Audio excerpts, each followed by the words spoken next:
Let's talk about some bladder emptying techniques to make sure that the bladder is fully empty before we leave the restroom. So if you're one who goes to the bathroom and then you feel like a couple minutes down the road or even less, you're like, wow, I still have to go. I did not fully empty. Or you're one of those people that's like, I have to push my pee out. No, no, no. We don't like power peeing here.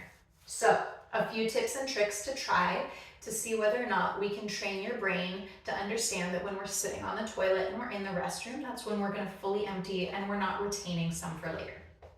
The first thing is feet flat. So we want feet flat on the ground or feet on a squatty potty for a comfortable seat. We don't want to be up on our toes, rolling to the outsides of our feet. We want nice flat feet to encourage a relaxed pelvic floor. The next thing is we're gonna really work on our deep inhales and exhales. So inhale into belly, allow pelvic floor to relax, and exhale, let a natural recoil happen. We are not kegling or sucking in our core. We're doing a 360 breath here. Inhale, and on the exhale, we should feel a urine stream happen. After we've worked on the breathing and flat feet, you really want to make sure that we're fully empty. A couple things we can try. We can do some pelvic tilts. So we're shifting forward and back, changing the position of the bladder.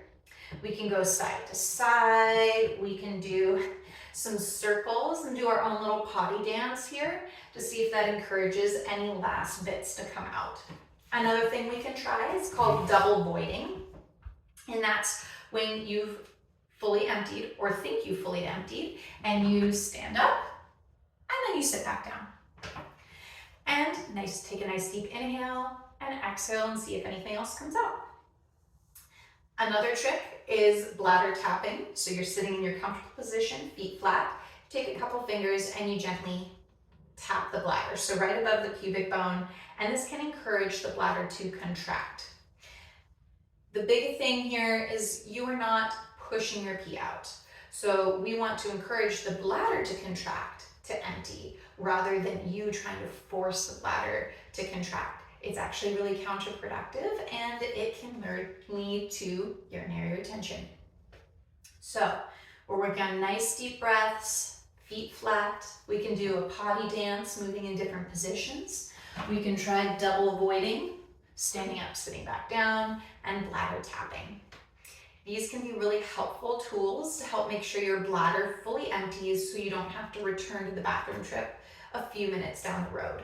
They only take a few seconds and they're really worth it in the long run to make sure we're building good bathroom habits.